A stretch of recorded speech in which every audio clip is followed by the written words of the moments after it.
तो मैं आपसे जानना चाहता हूं, ये चिट्ठी जानने, ऐसी चिट्ठियां जारी करने वाले लोगों को रोकने के लिए क्या कोई मैकेनिज्म है आपके पास हमारी कम्युनिटी में, जो आपकी भी कम्युनिटी है मेरी भी कम्युनिटी है, ये ऐसा कोई मैकेनिज्म है कि उसको ऐसी चीजों से रोका जाए? आरिफ साहब, आप इस समय सपा के प्रवक्ता के रूप में मत समझिएगा, आप एक मुस्लिम इंटेलेक्चुअल के रूप में समझिए कि क्या ऐसे माहौल को, ऐसे परिस्थितियों में इस तरह का उपद्रव करने की जरूरत थी? आरिफ साहब,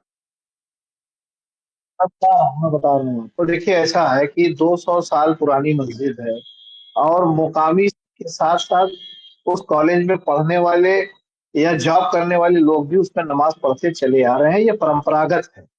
अभी मैं जौनपुर में हूँ और बनारस हमसे 60 किलोमीटर की दूरी पर है। काफी रिश्तेदार हमारे वहां पर है, तो काफी कुछ अगल बगल के जिलों से लोग वाकिफ होते हैं। हमारे जौनपुर में भी एक ऐसा विवाद हुआ था, तो जिला प्रशासन ने कहा, बहुजन समाज पार्टी की सरकार थी, उन्होंने कहा कि पिछले 10 साल का रिकॉर्ड क्या बोलता है, रजिस्टर उठाइए आप। रजिस्टर उठाया गया, पता चला कि 10 साल से नहीं 40 साल से ये प्रोग्राम यहाँ पर हो रहा है। तो प्रशासन ने कहा कि 40 साल से अगर परंपरागत रूप से ये कार्यक्रम यहाँ हो रहा है धार्मिक, तो ये कार्यक्रम यहाँ होगा और जैसे होता था, जैसे रजिस्टर में अंकित है त्योहार रजिस्टर में, तो वैसे ही होगा। 200 साल पुरानी मस्जिद है, आज वहां जुमे की नमाज नहीं होने। मैं जिला प्रशासन को इसलिए दोषी मानता हूं कि आज माहौल को खराब करने में कहीं ना कहीं उनकी मंशा है। क्यों वो खराब कर रहे हैं, किसके इशारे पर खराब कर रहे हैं, ये जांच का विषय है। लेकिन उनको नमाज पढ़वानी चाहिए थी। वो कॉलेज के स्टाफ से पढ़वा देते कि जाइए आप पढ़िए। कॉलेज में लोगों को रोका गया। जब कोई भावनाएं भड़कती हैं तो निश्चित रूप से संख्या बल वहां पहुंच जाती है एक्स्ट्रा, ये मैं मानता हूं। लेकिन मैं फिर निवेदन करूंगा जिला प्रशासन से कि किसी भी तरह का सांप्रदायिक उन्माद न भड़कने पाए, उसका एक सिस्टम बना दीजिए कि जो हमारे स्टाफ के लोग हैं कॉलेज के, जो हमारे कॉलेज के छात्र हैं और जो स्थानीय लोग कुछ वहां के देखरेख करते हैं, जो एकदम सटे हुए लोग हैं, उनकी एक लिस्ट बना लीजिए। और जो संख्या हो मस्जिद की कि इतनी तादाद में यहाँ लोग नमाज पढ़ सकते हैं, जितनी संख्या हो सकती है, एक लिस्ट बना करके वहां पर नमाज अदा की जाने की इजाजत देनी चाहिए। अगर वाकई में प्रशासन चाहता है कि किसी तरह का माहौल ना बिगड़ने पाए, तो ये मेरी अपनी राय है।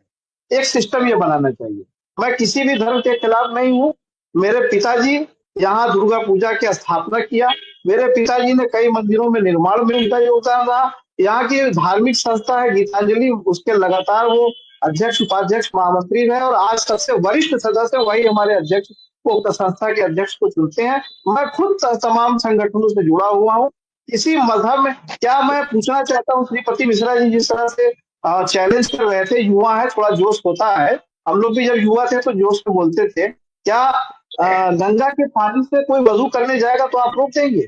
कोई प्यास बुझाने जाएगा मुसलमान तो आप रोक देंगे? क्या ईश्वर जब ऊपर से पानी की बारिश करता है तो पूछ करके गिराता है कि ये हिंदू का है कि मुसलमान का है? हम आप कौन होते हैं फर्क करने में? हमें माहौल को बनाना चाहिए। ये प्रदेश, ये देश, ये जिला, ये शहर, ये हमारा शहर है। ये जिंदा रहेगा तो हम जिंदा रहेंगे, हमारी कौमी एकता जिंदा रहेगी तो हम जिंदा रहेंगे। आप बहुत आसानी मजाक उड़ा रहे थे कि गंगा जमुनी तहजीब में आप लोगों ने ये कर दिया। इस तरह से नहीं कहना चाहिए, थोड़ा सीखने की भी कोशिश करनी चाहिए। डॉक्टर नितिन नारायण सिंह जी मेरे ख्याल से वरिष्ठ सुलझे व्यक्ति हैं, इस तरह से बातें नहीं करनी चाहिए। और जहां तक आपने कहा कि बेल दे दिया, नहीं, सुनिए आप नहीं, इन्होंने सुन लीजिए क्या कह रहा है। उसकी एक बात सुनिए क्या कह रहा है। 10 साल से अगर देखिए, अगर नौजवानों की बात सुनेंगे नहीं तो उनको लीड नहीं कर पाएंगे आप। आरिफ साहब, नौजवानों की बात सुनिए, उनको लीड करने के लिए, उनको मोटिवेट करने के लिए उनकी बात सुनी जाना ज्यादा जरूरी होती है।